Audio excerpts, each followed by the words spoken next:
Boa noite, aqui estarei com em texto 40 anos de Raso Siqueira, darei continuidade ao tema Teologia da Libertação, né?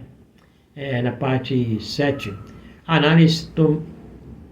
análise marxista. Primeiro, a aparência e o desejo de ser eficaz levaram alguns cristãos perdida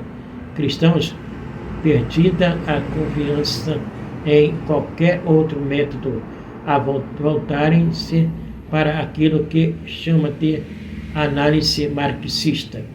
2. Seu raciocínio é o seguinte: uma situação intolerável e explorativa existe uma ação eficaz que não pode mais ser adiada. Uma ação eficaz supõe uma análise científica das causas estruturais da miséria. Ora, o marxismo aperfeiçoou um instrumental para semelhante análise.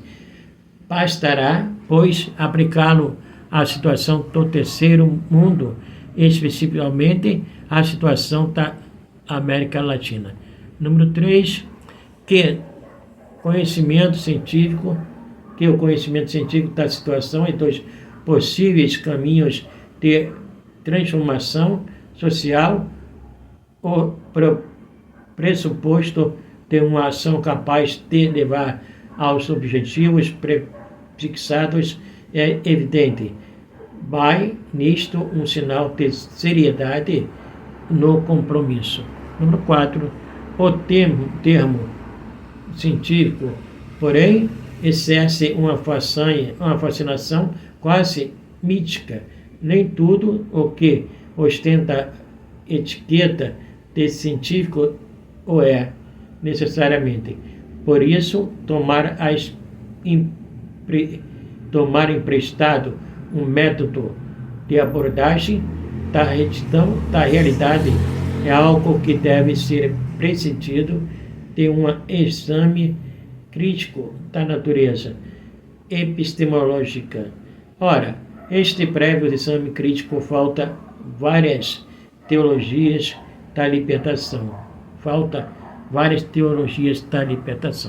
Número 5, na ciência humanas e sociais convém estar atento, antes de tudo, à pluralidade de métodos e de pontos de vista, cada um dos quais põe em evidência um só aspecto da realidade. Esta, em virtude de uma complexidade, escapa a uma explicação unitária e unívoca. 6. No caso do marxismo, tal como se pretende utilizar na conjuntura de que falamos tanto, mais se impõe a crítica prévia quando o pensamento de Marx constituiu uma concepção totalizante do mundo, na qual numerosos dados de observação e de análise descritiva são integrados numa estrutura filosófico-ideológica que determina a significação e a importância relativa que se lhe atribui. Os a priori ideológicos são pressupostos para a leitura da relativa que análises descritivas são integradas numa estrutura filosófico-ideológica que determina a significação e a importância relativa quase se lhe atribui. Os a priori ideológicas são pressupostos para a leitura da realidade social. Assim, a dissociação dos elementos heterogêneos que o compõem este amálgama epistemologicamente híbrido torna-se impossível, de modo que, acreditando aceitar somente o que se apresenta como análise, se é forçado a aceitar ao mesmo tempo a ideologia. Por isso, não é raro que sejam os aspectos ideológicos que predominam nos empréstimos que diversos teólogos da libertação pedem aos outros autores marxistas. Número 7. A advertência do Papa Paulo VI. Continua ainda hoje plenamente atual através do marxismo, tal como é vivido concretamente. Podem-se distinguir diversos aspectos e diversas questões propostas à reflexão e à ação dos cristãos. Entretanto, seria ilusório e perigoso chegar ao ponto de esquecer o vínculo estreito que os liga radicalmente. Aceitar os elementos da análise marxista sem reconhecer suas relações com a ideologia. Entrar na prática de luta de classe e de sua interpretação marxista, sem tentar perceber o tipo de sociedade totalitária a qual este processo conduz. Número 8. É verdade que, desde as origens mais acentuadamente, porém, nesses últimos anos, o pensamento marxista se diversificou, dando origem a diversas correntes que divergem consideravelmente entre si. Na medida, porém, em que se mantém a verdadeiramente marxista, estas correntes continuam a estar vinculadas a um certo número de teses fundamentais que não são compatíveis com a concepção cristã de homem e da sociedade nesse contexto. Certas fórmulas não são neutras, mas conservam a significação que receberam na doutrina marxista original. É o que acontece com a luta de classe. Esta expressão continua impregnada da interpretação que Marx lhe deu e não poderia, por conseguinte, ser considerada como um equivalente de caráter empírico da expressão conflito social agudo. Aqueles que se servem de semelhantes fórmulas, pretendendo reter apenas certos elementos da análise marxista, que de resto seria rejeitada na sua globalidade, alimentam pelo menos um grave mal entendido no espírito de seus leitores. Número 9. Lembremos que o ateísmo e a negação da pessoa humana de sua liberdade e de seus direitos encontram-se no centro da concepção marxista.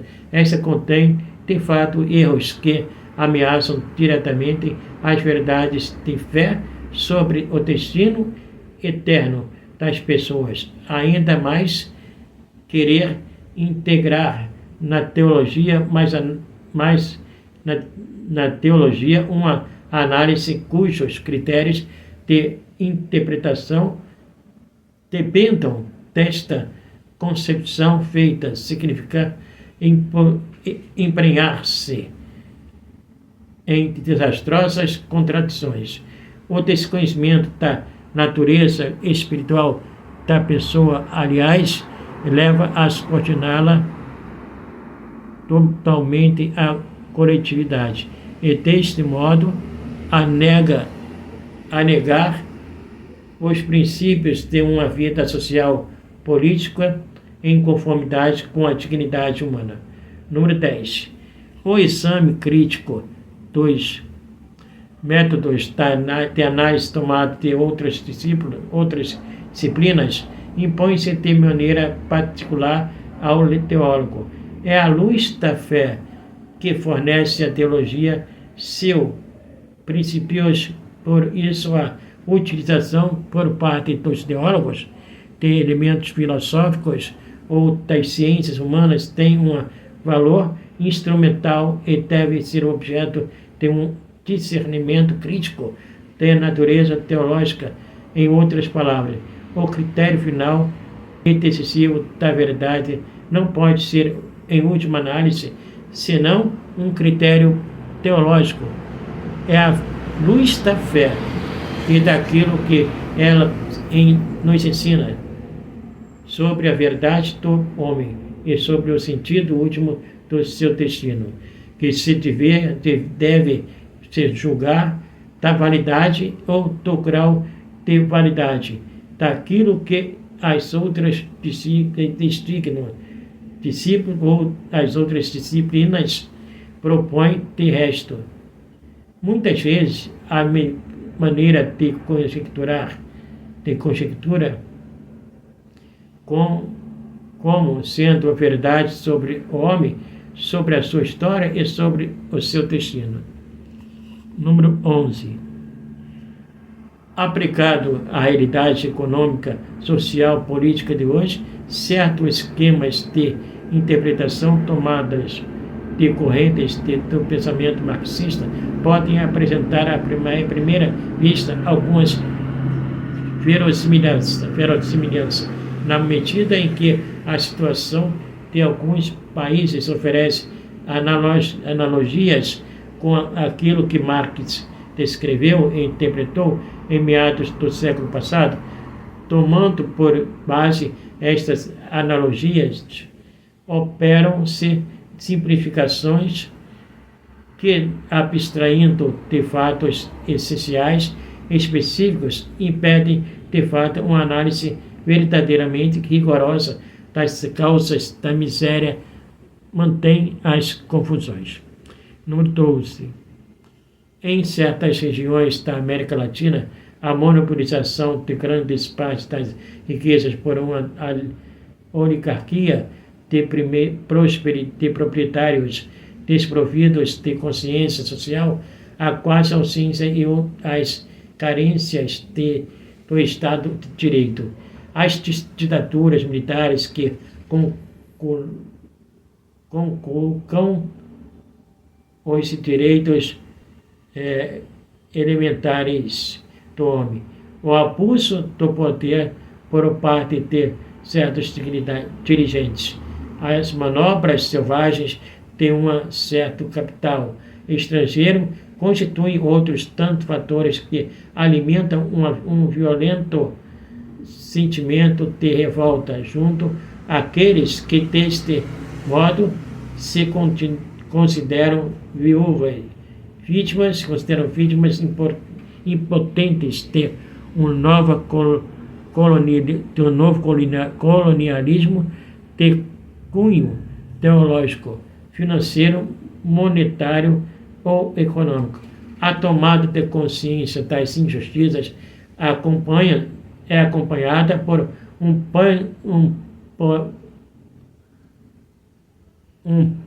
pardos que pode muitas vezes emprestado ao marxismo seu discurso, apresentado abusivamente como sendo um discurso científico. Número 13. A primeira condição para uma análise é a total docilidade à realidade que pretende descrever. Por isso, uma consciência crítica deve acompanhar o uso das hipóteses de trabalho que se adotam.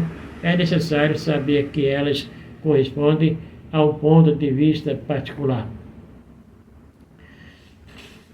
o que tem por consequência inevitável sublinhar unilateralmente certos aspectos do real.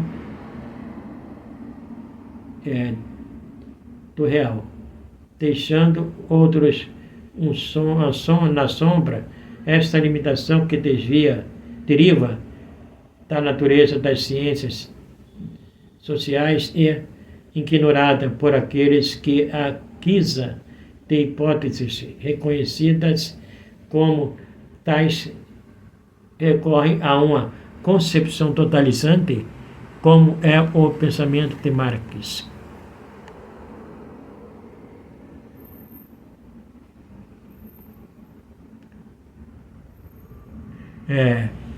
Bem, eu vou dar uma parada aqui, então continuidade no próximo vídeo. Na parte sobre teologia da libertação, número 8, subversão do sensor da verdade e violência. Até breve, se assim Deus bendiga. Textos e coletâneas de Hermes Siqueira. Gratidão sempre.